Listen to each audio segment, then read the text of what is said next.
Hello everyone, welcome back to Story Studios, and I am doing a set review on Boba Fett's Starship. Set number 75312 has 593 pieces, and my friend got this for me, so I don't know how much it is. I think it was 60 bucks. Anyway, but this is a phenomenal set. Like, for a downsized Slave 1, and for how cheap it is, this is just this is really something else. Not only do you get the Mandalorian in his Beskar armor and a crap ton. Remember the good old days in the Clone Wars sets where we just got a crap ton of these in every set? Whenever like you got like Captain Rex and you just didn't know what to do with them because you got so many. You have like 4 visors and 4 of these. Gosh, I don't even remember what those are called.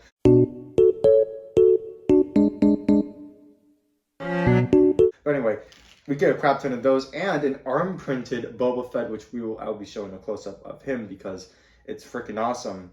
But you get a sort of like a hanger vehicle that comes with it, but it also doubles as a stand for the Slave 1. That's just, I was like, oh my gosh. And like, let's be honest, this Slave 1 is really nice. I'm sorry. I have something in my throat. Anyway, we will get into the set review, but first, let's play that opening montage.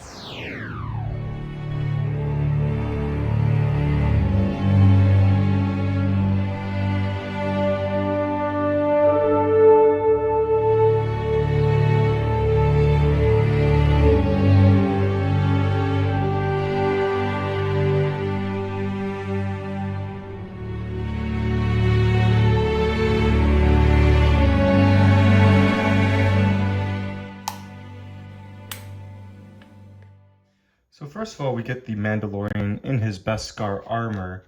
He has his Beskar spear, and he doesn't come with his disintegration rifle, but he comes with a pistol. He has the arm printing and the Beskar plates, and also his Mandalorian insignia right there on the shoulder. It comes with his cape, and this is also still the Mandalorian without a face. However, we should be getting the Mandalorian with a face in the N1 Starfighter coming out in a couple months. Yeah, I mean, this guy's been coming in a lot of sets, so pretty popular. Underneath the cape is more printing, as you can see. But yeah, I mean, I don't know. This minifigure is a really good minifigure, and if you don't have him, I don't know how you can't have him. He's come in so many sets, but if you don't have him, you should definitely find a set that he comes in. If you want to get like him in a cheaper set, you could get like the Trouble in Tatooine or maybe the Microfighter, but yeah, this is definitely a solid minifigure that you should all get. And now for the main attraction. This Boba Fett looks sick, and I'm pretty sure it's all the black printing. First of all, amazing helmet design all the way around, beautiful. He has the nice sand green jetpack, but look at this arm printing. Look at this. This is like amazing. And he has like arm printing all the way down here, footprinting, leg printing. The yellow looks so nice mixed with that dark forest green and the black, and then you have the brown. You have once again more arm printing with like some chrome like elbow decals. He has a nice brick built gun. Not only that, but his head has printing 360 degrees, so he has his like aged Mandalorian printing. Look at that face. Like that is some nice printing. As I said, it goes all the way around. I love it whenever Lego does stuff like that. It's just, this minifigure is, like this is my favorite Boba Fett minifigure ever. So this is just, it looks so good. It looks so new, fresh, like new Fett who this. Boba Fett's Starship, as I said before, comes with this little, I guess like hangar bay transport. Has a ladder. I mean, technically Boba Fett doesn't use a ladder to get into his ship because he uses like the drop down bay, but you know, it's a playable feature, and I respect Lego for giving us something like this. Plus it doubles, as I said, as a stand for the Slave 1, so that's nice. You can put someone in here, you can sit them down or stand them up, and they can just drive this around as such. As far as the Slave 1 goes, this version has the gravity, what's it called? Like the gravity initiated side wings and stuff, so when you lift it up, they naturally go in this position. When you land it, because of gravity, it will fall down. So that's nice that this Slave 1 has that. There are some stickers, not as many though as you would think. The hardest ones to put on are these on the curved pieces, so look out for those ones, but the rest of them just go on flat surfaces. You do have a nice cockpit, and unfortunately there is some space here, but it's honestly not that noticeable. And as far as a miniature scale version of a ship goes, the cockpit is actually really well designed and really well taken care of. So if you have Boba Fett, you place him in as such. There we go. This is a little tight fit, but he fits in there. And so now he flies the ship as such, like normal. I still think it's really interesting how he looks that way, flies the ship this way. I know, like, in the actual ship, like, this cockpit, like, turns, and it's, like, also based on gravity, but because it's a miniature model, you know, LEGO had to choose, and they chose the format of the cockpit that it is in its landing position rather than its flying position, which that makes sense. It is the easiest way to do that. There are some really cool building techniques that LEGO uses to get this perfect angle of the Slave 1. Like, this section fits right into the gap of this, and you don't even really see any space. Like, it's almost completely seamless.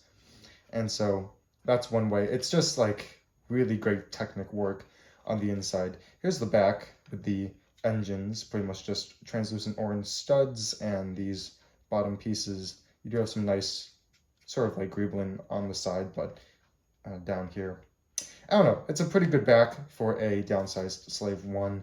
And then you have stud shooters on each side. I don't need to show you how that works. And then underneath, you do have where technically this would come down and Boba Fett would walk up into there. That would be the entrance into the ship. You do have this little compartment that can open up. And on the inside, you can pull out a Gamorrean guard in carbonite, which is a nice little feature for the set. He just sets right inside here, and then this closes down on top of it. It's a little different from the Cloud City Boba Fett's Slave 1, where Han Solo and his carbonite would just fit into the back, versus actually having a piece that could fit in there. So yeah, the only thing about this set is that it does come with a lot of maroon pieces, so if you wanted to take this apart eventually, you know, they will get brittle because that's what maroon pieces do. So look out if you're playing with this too much when it's older, because those pieces could very much potentially break and snap and crack. You do have some nice guns down here that go like 180 degrees radius. I love it whenever LEGO uses these pieces because it looks so nice. You have some nice Technic inner workings that make the ship look even cooler.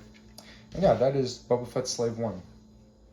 So overall, that is Boba Fett's Starship, and just to give like a quick ranking of the set, I highly suggest you getting it, not just for the minifigs, because the minifigs are bomb, especially that Boba Fett one, but this is just a really great downsized Slave 1, and it looks awesome. You know, it's very swooshable. It has no handle, but like you can fit your entire hand around the back and just swoosh it around. And I could see, like, you know, if I was a kid still, I would definitely play with this like a lot. Like, this is a perfect size ship to just fly around, and if it falls, not a lot of pieces are coming off of it. As I said, there are a lot of maroon pieces, so if you drop it too many times a couple years from now, those pieces will most definitely crack and become brittle, so you might want to be careful about playing with this too much later on.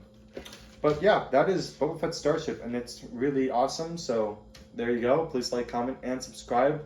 Join the Discord server. Click that bell icon if you're new to Story Studios and all that jazz. If you're wondering what this is in the corner, I couldn't put it anywhere else. I need to continue to clean off my table. But if you're wondering what that is, I built a football stadium, my own football stadium design. So if you want to check out that, then that's on my channel. I might put it up there. I don't know. I'll probably put it up there. So you should check that out. Anyway, see you on the next video, and thanks for watching.